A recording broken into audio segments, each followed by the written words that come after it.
Welcome everyone. I am Shivani Sharma. Let's continue our next topic of capital adjustment, that is case 2. Retirement of partner जो chapter हम कर रहे हैं, इसमें हमने प्रीवियस वीडियो के अंदर केस 1 सीखा था कि केस 1 के अंदर कंटिन्यूइंग पार्टनर्स डिसाइड कर रहे हैं कि वो अपनी जो न्यू फर्म में उनकी कैपिटल होगी वो पार्टनरशिप के जो न्यू प्रॉफिट शेयरिंग रेशो होगी उसके रेशो के अकॉर्डिंगली ही होगी। यहाँ पर भी सेकंड केस में भी पार्टनर्स जो कंटिन्यू कर रहे हैं they are going to decide to share their capital in new profit sharing ratio. Now what is the difference? सबसे पहला पॉइंट आपके दिमाग में आ रहा होगा कि तो दोनों केसेस में डिफरेंस क्या है। डिफरेंस सबसे पहले यही है कि आपको पिछले केस में न्यू फर्म की कैपिटल गिवन थी, बट केस 2 के अंदर नई फर्म की कैपिटल गिवन नहीं होगी। तो सबसे पहला डिफरेंस केस 1 और केस 2 का यही है कि आपने क्वेश्चन के अंदर जो आपको एडजस्टमेंट के लिए पॉइंट आएगा उसमें आपने ये फाइंड आउट करना है कि क्या न्यू फर्म की कैपिटल जो है वो क्वेश्चन के अंदर गिवन है या नहीं है। तो if it is given it is case 1 and अगर गिवन नहीं होगी तो it is case 2। Almost calculation part जो है इसका काफ़ी हद तक सिमिलर है, सिर्फ एक ही पॉइंट का जो डिफरेंस आ रहा है उसकी वजह से हम एक स्टेप में चेंज करेंगे। And let's see, here I have written when continuing partners decide to adjust their capital in their new profit sharing ratio। ये मैंने आपको पॉइंट बता दिया है कि continuing partner new profit sharing ratio में एडजस्ट करना चाहते हैं। Capital of new firm is not given, ये भी पॉइंट मैंने अभी बताया आपको कि नई फर्म की कैपिटल इसमें नहीं गिवन होगी। तो ये डिफरेंस हो गया between case 1 and case 2। Now the steps is step 1, prepare revaluation account, capital account and find out the balances, that is balance carry down. ये भी हमने पिछले केस में किया था, फर्स्ट स्टेप जहां पर हमने balance carry down find out किए थे। Now the second step is add balance carry down of continuing partners capital account. अब जो बैलेंस कैरी डाउन थे उन दोनों अमाउंट्स को, तीनों अमाउंट्स को, जितने भी कंटिन्यूइंग पार्टनर्स होंगे क्वेश्चन के अंदर हम ऐड करेंगे। ऐड करने के बाद हमें स्टेप 2 के अंदर एक अमाउंट मिल जाएगा।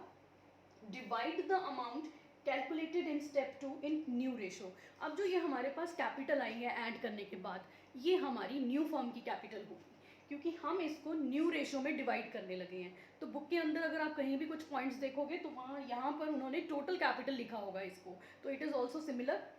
ये जो अमाउंट हम थर्ड पॉइंट में डिवाइड कर रहे हैं ये न्यू रेशो में डिवाइड होगा।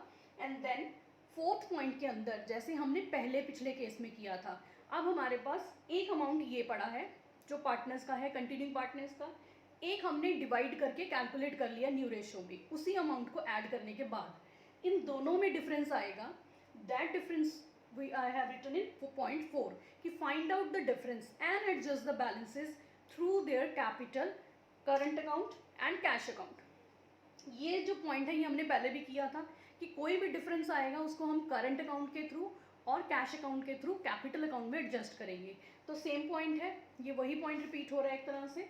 नाउ ये जो पॉइंट्स हैं हमारे, ये सारे हमारे स्टेप्स हैं जो हमने फॉलो करने हैं। इनमें सिर्फ एक ही स्टेप है जो एक तरह से चेंज हुआ है, that is adding the balance और डिवाइडिंग न्यू रेशो। अर्लियर ये हमें एक न्यू रेशो और न्यू कैपिटल फर्म की ऑलरेडी गिवन थी। तो ये था आपका केस 2 का introductory part. Let's do one question so that ये सारे स्टेप्स हमें क्लियर हो जाएं। तो क्वेश्चन आपने स्क्रीन के ऊपर देखा अभी। इस क्वेश्चन के अंदर 3 पार्टनर्स हैं, एम, पी एंड के। ये उनकी ओल्ड रेशियो गिवन है क्वेश्चन के अंदर 1/2, 1/6 एंड 1/3। सबसे पहले जो ये अनइवन फॉर्म में है उसका जो डिनोमिनेटर है सेम नहीं है, तो हमने इसको करेक्ट फॉर्म में कन्वर्ट किया है।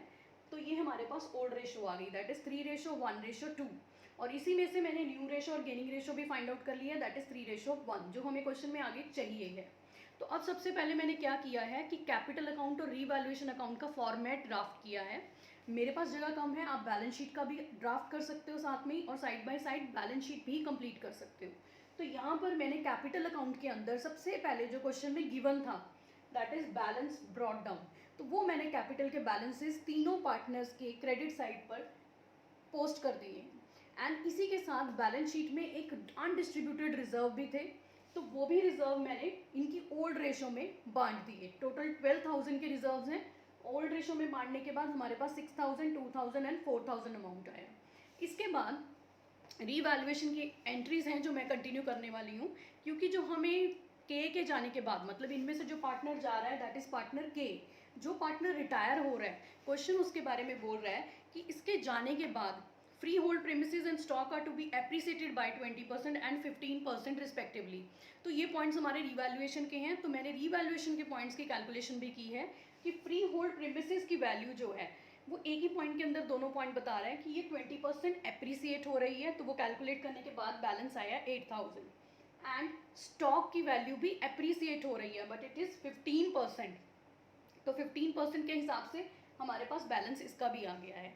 एंड ये दोनों बैलेंसेस हमारे किस तरफ जाते हैं, क्रेडिट साइड पे।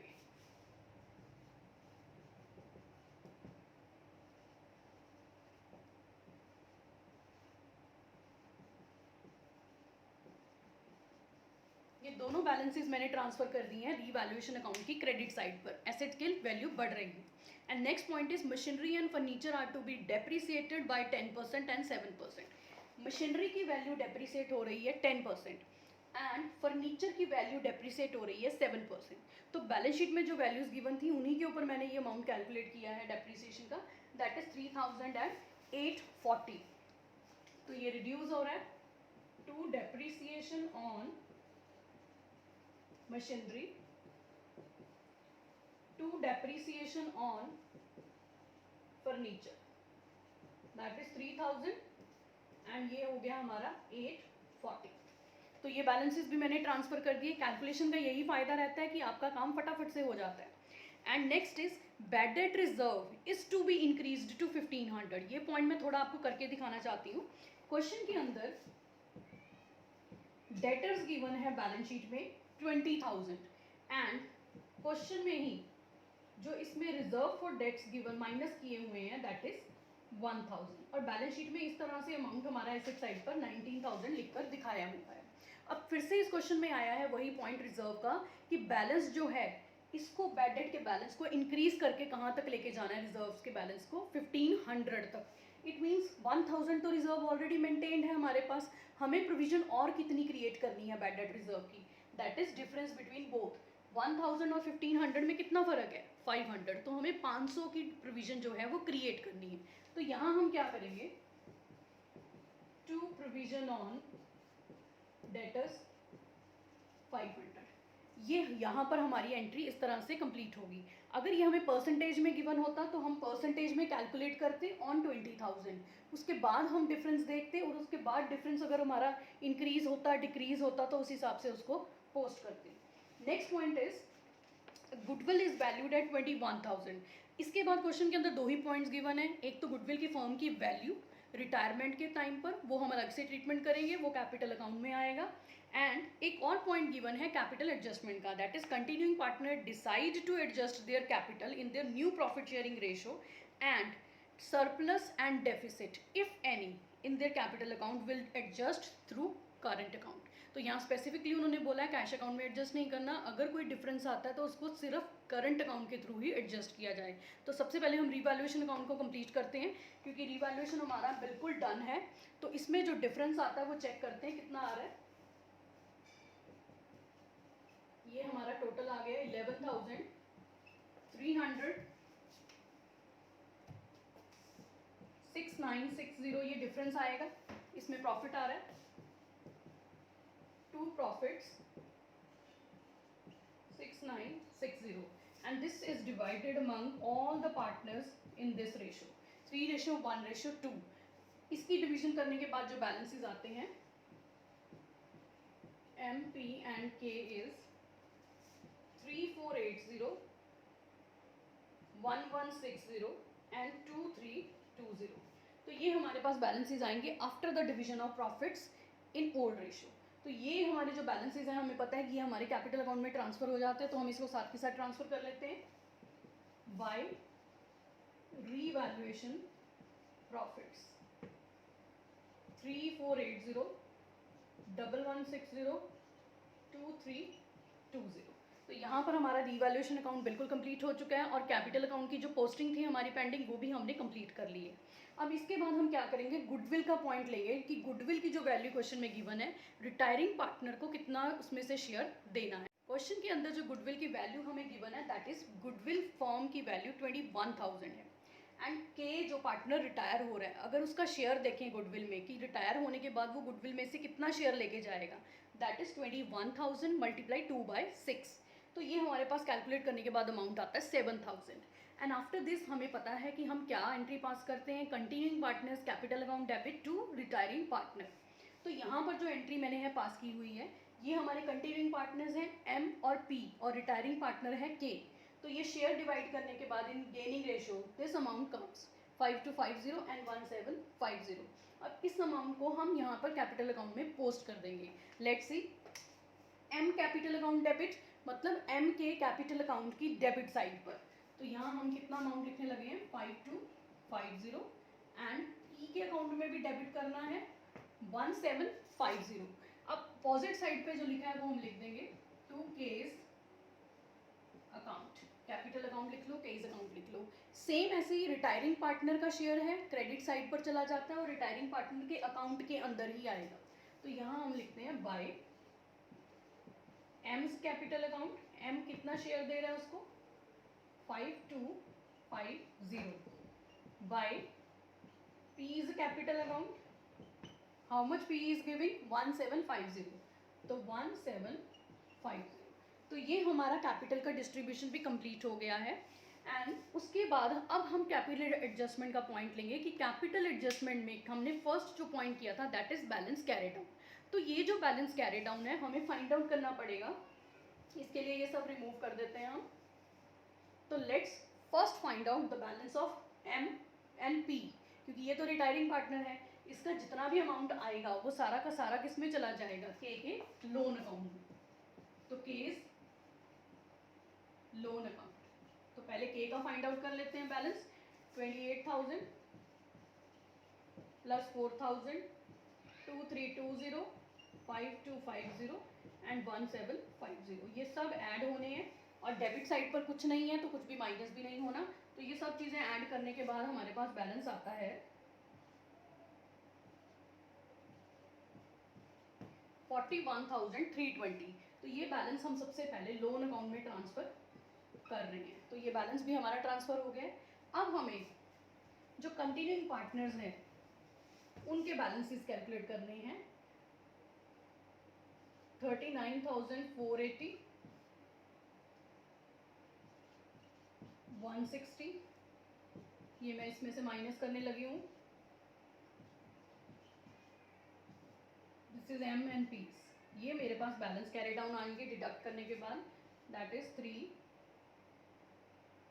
2, 4, 3, 31410। तो ये कुछ बैलेंसेस आ गए हैं मेरे पास, balance carry down. This is my step 1 कि मुझे सबसे पहले जैसा क्वेश्चन कंप्लीट हुआ है रिवैल्यूएशन और कैपिटल अकाउंट के बाद, सबसे पहले मुझे balance carry down find out करने थे और मैंने वो बैलेंसेस रफ में निकाल लिए हैं।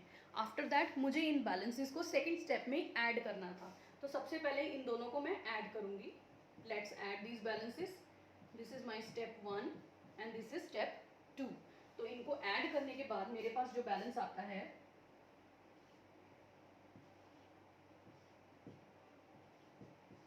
This is 65,640। तो ये जो बैलेंस आया है ये आप कह सकते हो कि आपकी न्यू फॉर्म की कैपिटल है बैलेंस कैरी डाउन को ऐड करने के बाद।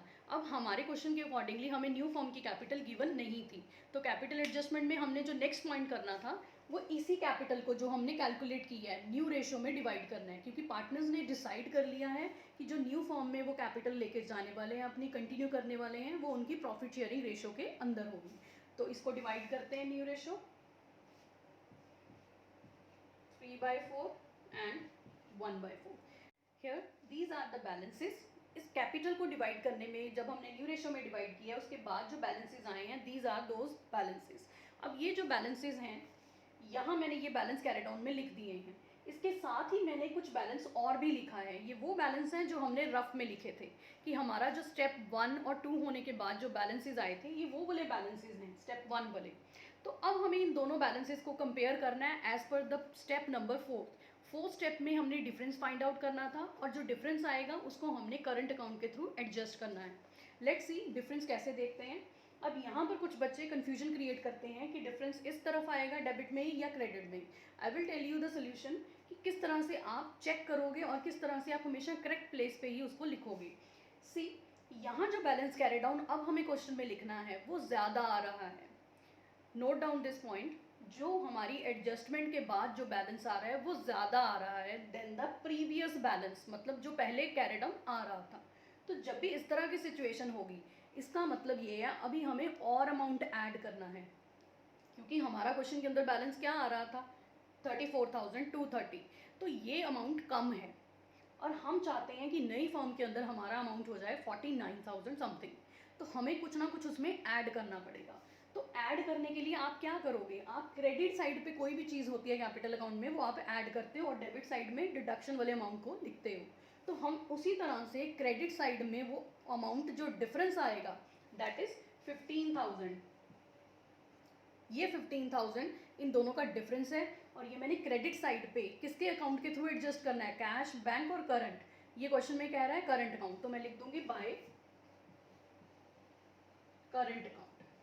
तो किसके अकाउंट में एडजस्ट हुआ है, मिश्रा के अकाउंट में, पार्टनर एम के अकाउंट में, तो यहाँ पे हम वो भी लिख सकते हैं मिश्रास करंट अकाउंट। तो ये हमारा कंप्लीट हो गया कैपिटल एडजस्टमेंट का एक पॉइंट। सेकंड पार्टनर कंटिन्यू को जो कर रहा था दैट इज पार्टनर पी। अब इसका अमाउंट देखो, जो हमारा प्रीवियस बैलेंस आ रहा था वो ज़्यादा है और जो हम न्यू फॉर्म में लेके जाने चाहते हैं वो बैलेंस कम है। तो इट मीन्स न्यू फॉर्म में हम पूरा अमाउंट नहीं लेके जाना चाहते, इट मीन्स हमें उसको बीच में से हटाना पड़ेगा जो डिफरेंस ज़्यादा आ रहा था। तो यहाँ पर हम क्या करेंगे, वो अमाउंट अपोजिट साइड यानी डेबिट साइड पर करेंगे क्योंकि हमें बैलेंस कम करना है। तो अब जो डिफरेंस आएगा दोनों का that difference is also 15,000 to P's current account. तो इस तरह से हम डिफरेंस चेक करते हैं। अभी भी किसी को डाउट है तो वो ज़रूर इसको दोबारा से देखे वीडियो को, क्योंकि डिफरेंस की सही जगह पर प्लेसमेंट करना भी बहुत ज़रूरी है। और सेम जो अमाउंट्स हमारे आए हैं, ये जो डिफरेंस के अमाउंट्स 15,000 एंड दिस 15,000, ये हमारे किस तरफ जाते हैं बैलेंस शीट में, ये भी मैं रिपीट कर रही हूँ। जो इस तरफ आ रहा है it will go on liability side. आप देखो बैलेंस शीट की लाइबिलिटी साइड इधर वाली ही होती है, जो आपकी इस तरफ डेबिट साइड है इस अकाउंट की, यही हमारी, यानी this side is always liability and this side is always asset balance sheet में। तो ये हमेशा एसेट में जाता है एंड जो इस तरफ आ रहा है वो हमेशा उसी से तरफ सेम साइड पर बैलेंस शीट के ऑन लाइबिलिटी साइड। तो इस तरह से भी आप याद रख सकते हो कि जो इस तरफ आ रहा है वो लाइबिलिटी एंड जो इस तरफ आ रहा है वो एसेट साइड में, and the last is our balance sheet. तो यहाँ तक हमारा ये पूरा क्वेश्चन कंप्लीट हो गया है, बैलेंस शीट पार्ट रह गया, बैलेंस शीट को भी कंप्लीट कर लेते हैं। तो let's do balance sheet. Balance sheet में एसेट साइड पर जो मैंने अमाउंट्स लिखे हैं उनमें मैंने प्लस और माइनस करके दिखाया है जो भी इंक्रीज और डिक्रीज उसमें आया था। तो आप भी इस तरह से दिखा सकते हो या फिर आप जो अमाउंट बैलेंस शीट में गिवन है उसमें ऐड करके भी और उसमें डिडक्ट करके भी दिखा सकते हो। तो फ्री होल्ड प्रीमाइसिस थे सबसे पहले, फ्री होल्ड प्रीमाइसिस में वैल्यू इंक्रीज हो रही थी तो मैंने लिखा है +8,000, तो इट कम्स 48,000।